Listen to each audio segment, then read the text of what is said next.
I just wanted to mention here, and I wonder if you had like a comment on it, and this has to do with the climate change. It's been said that climate authorities project that, and this was before 2017, projected that if greenhouse gases are not reduced significantly worldwide by 2017, or at the latest by 2020, then climate change is likely thereafter to become reversible. And we know that the World Watch Institute calculated that animal agriculture overall, like not just industrial, contributes to over half of greenhouse gas emissions, and that we could change, switch what we were eating. And do you think that we still, like that, they said 2017 or 2020 by the latest, before it became irreversible, but from your experience working with Seed the Commons and seeing people who are interested in making movements towards veganic farming, do you think that there's a possibility that we could gather like enough momentum to make a difference? I don't know. It's necessary for sure for us to transition both towards veganism in terms of our diet and towards veganics in terms of our agriculture. There's no doubt. Are we going to gather the momentum? I guess maybe, from necessity, perhaps. I think that a big part of it is countering this myth, and sort of like, basically our goal has been to counter this false dichotomy between conventional and then small scale animal agriculture, and show that it's not one or the other. Often with the climate discussion, the idea is like, well, yeah, factory farming, whatever, but if there's a fishing village somewhere in India and they've always fished and they can fish and that's fine. And okay, sure. Like, I don't think that we should, when it comes to, there's one conversation is an animal liberationist conversation, and I am an animal liberationist, and so that's a different conversation. But when we're speaking, as people who care about the environment, that's a different one. And so in that conversation, absolutely, we can say, sure, it's not necessarily about every single place in the world not having a single animal, but when we're in North America and we're speaking about large-scale solutions to climate change, it's obvious that we need to be transitioning towards veganics and towards veganism.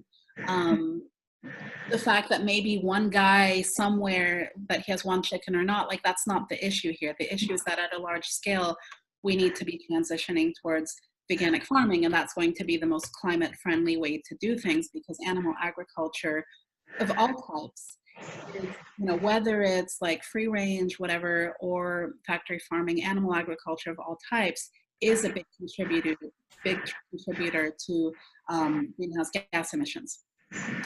So the way to address that is to cut out animal agriculture. And so I think that the argument of like, well, do we really need to completely cut it out because somewhere in the world there's maybe, but I don't think that argument really is all that relevant there, because at a policy level, we need to be helping people transition towards vegan diets and agriculture transition away from conventional agriculture, which is most of what agriculture is, but also away from what we have as organic right now, and away from grazing.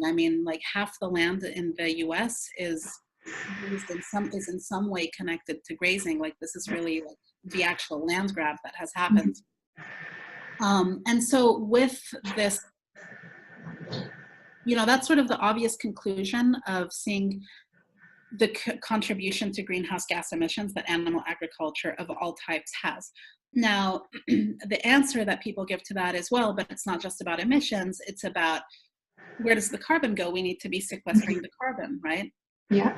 And so that's where the argument comes from, that yes, grazing some cows is actually a net benefit because there's some emissions, but you're also helping build the soil and you're helping sequester the carbon.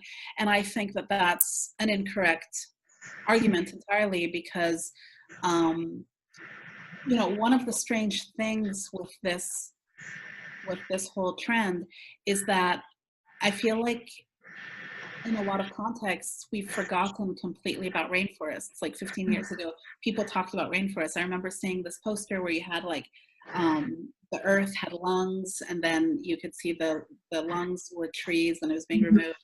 So that was just part of the discourse, and now it's less part of the discourse as people focus on grasslands. Mm-hmm. So independently of our discussion on grasslands, we need to remember that animal agriculture is a primary driver of deforestation. So regardless of what we think should happen on the grasslands, it should be a given that we need to stop deforestation and we need to be reforesting.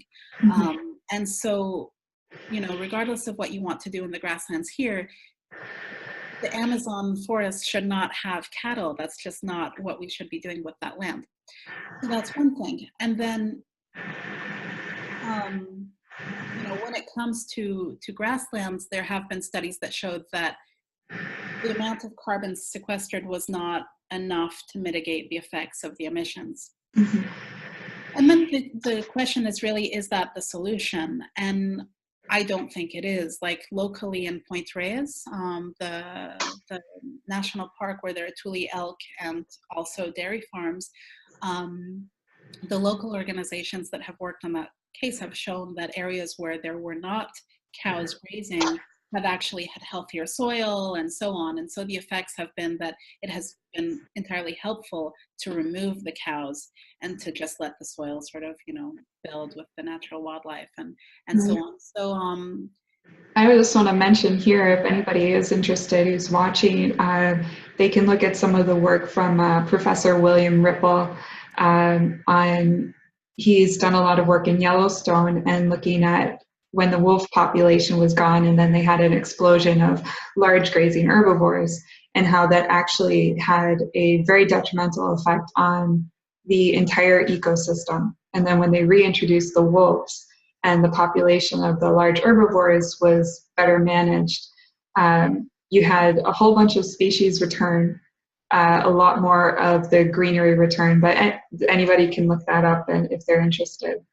Yeah, the assumption with this conversation with the, you know, we need animals in our ecosystems, the assumption is that animals are not in our ecosystems already and we need to put them there, and the animals we put need to be cows. But that's just incorrect. Animals are there, and we should probably just let as much land as possible be rewilded and not interfere. Yeah. Right. And the last thing I want to add